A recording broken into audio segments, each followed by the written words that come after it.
Oh, wow. I am both surprised and thrilled at what Ford has given us today, an all electric Ford Explorer, guys. Are you as surprised as I am? Because I am truly, truly surprised. But anyway, we have got what we've got, and today we're going to go have a look at what Ford has provided. But until then, guys, you are welcome to AutoStop once again. So, ladies and gentlemen, let's go have a look at the overview of what Ford provided for us today, this new Explorer EV. So Ford says that this new Explorer crossover leads the way for a new wave of bold, iconic electric vehicles that are steeped in Ford America's roots and designed for the European market. Again, Ford highlighted the fact that this all-electric Explorer offers an outstanding digital experience with a fully loaded infotainment system. You are going to see an almost 15-inch movable screen, wireless app integration, and advanced driver assistance in this episode in time. Again, Ford is also highlighting the fact that this particular Explorer is primed for adventure. The Explorer has clever cabin storage, which is roomy. It features a private locker and 17 liters of central console, which provides storage for large items, just like your laptop, guys. This Explorer will take road trips in its stride, with charging from 10 to 80% in 25 minutes. Extra features such as comfort ranges from assisted lane changes to massage driver's seat. And today, Ford claims that you can experience a virtual electric test drive through a range of intrepid driving environments or from your desktop and mobile device if you're in Europe and you're interested, guys. So basically, this is a summary of what we got, but let's go have a more detailed look at what we got, and then that will inform us technically and power options and other things that are on this. So Ford again has electrified another classic blue oval badge. Yes, cool looking. Take a look again. I'm sure you begin to appreciate it. If you don't, it will dawn on you in time. This time, it is the Explorer, which has been reinvented as a battery-powered SUV for Europe, where it will share showroom space with the Mustang Mach-E. But then why? Why is it that Ford now has two similarly sized 5-seat electric SUVs for the European market? What is even stranger is that they are entirely unrelated, and instead of spinning the Explorer from a Mach-E platform, Ford actually created this new SUV by pairing with Volkswagen. And so underneath the squared jaw exterior, there is a VW ID platform in there, guys. Ford has actually tried to avoid the VW ID's curvy nature for a much more tougher, squarer look that better fits the Explorer name. So if you take a good look again, is aggressive, is squarish, is tough looking in its design. Okay, there are subtle style references to the North American Explorer as well, so you can see that, which only comes to Europe as a plug-in hybrid.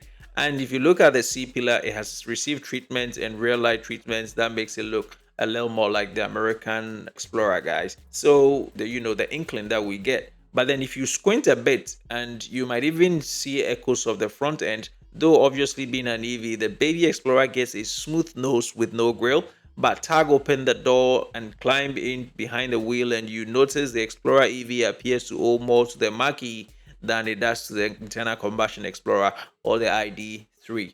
So is the Explorer trying hard to be many things? No, no, no, no. If you look inside, so take a look again, there is that obligatory freestanding digital instrument cluster beyond the chunky, vaguely square steering wheel. Well, that's my opinion. You're entitled to yours. But that is about where the similarities with the Mach-E's cabin end, because the Explorer's touchscreen is housed within the main dashboard rather than floating in front of it, guys. The screen is also centered backward and can even be moved to account for drivers' different heights and posture. And there is a secure space behind for storing valuables. So let me pause here for you to take a look at what I'm talking about. I think the interior is a bit plasticky for me. It looks tough, but looks like cheap plasticky. That's a personal opinion, though. There are no physical rotary controller poking through the button of the screen as there is in the electric Mustang. But what really matters to us is what is underneath. So the Explorer shares plenty with the ID4. Ford Press actually gave a disappointing, very little info on the technicality of this vehicle. But interesting enough, Auto Express had more and is able to communicate that the Explorer will have various options in terms of powertrain, starting with 160 horsepower, which is a 370 PS model powered by a single motor and 52 kilowatts battery that gives 218 miles. If you translate that, that's approximately 351 kilometers of range, but that can only charge on a 130 kilowatt outlet, guys. But then there is a second and a third option, and so let's go with the second option, which is a 228 horsepower single motor mated to a 77 kilowatt battery that charges at a 170 kilowatts outlet and can take the Explorer to 335 miles. That is approximately 539 kilometers. That is a whooping good one. While the fastest of them, which is the last model, is a dual motor all-wheel drive version that is rated at 335 horsepower. And what you think the range is going to be? It is a whooping 491 kilometers. That should translate to about 305 miles, which is good. Looking at the fact that you're doing 335 horsepower and 305 miles is good. But then the Explorer also brings new technologies to the brand's European lineup, including assisted lane change and also clear exit assist, which provides warning about approaching cyclists when parked. Other gadgets fitted as standard will include driver massage seats, which is great. You've got dual zone control climate, you can't go without. Keyless entry, at this point you need it. And a hands-free tailgate, very utilitarian for cargos, okay? So basically you're getting all there is that is supposed to be have on a modern EV. Though there's plenty we still don't know about the Explorer, including how much it will cost when orders open later this year, guys. So it is going to be available later this year for orders, and it looks like a really strong proposition and far more desirable to our hearts and minds than the mechanically similar VW ID. And this isn't the end of Ford's EV assault on the European market, guys. The encroachment by Ford in the European market through EVs is going to continue with a sportier EV again based on the VW MEB platform and an even smaller Puma EV built from Ford's own EV platform, guys.